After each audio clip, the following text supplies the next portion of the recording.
how can I follow this up?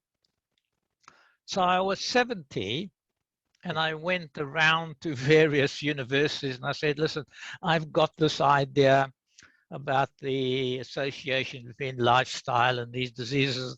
And of course, everybody laughed at me. You know, who pays any attention to a 70-year-old? But Well, I went because there's more experience than people like yeah, me.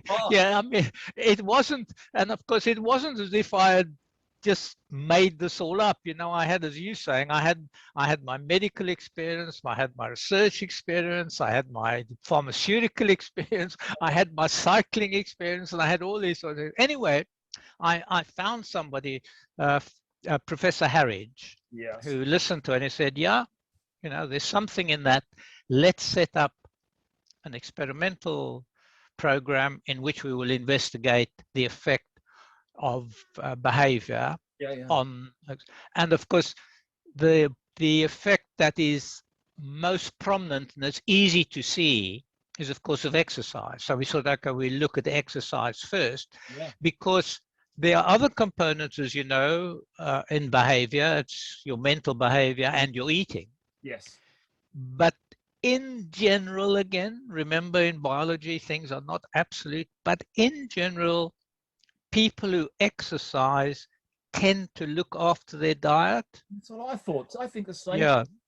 Yeah. So that you see this link. So we thought, okay, we'd go for the exercise and then we'd see whether, and we chose cyclists. Yes.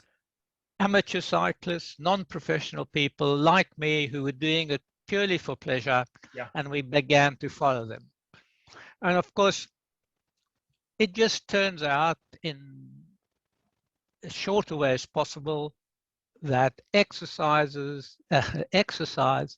is one of the ways to prevent those diseases which affect most of the population and will allow you then to age without having the disease component of the age. So we break the association between getting old and getting a disease. Wow.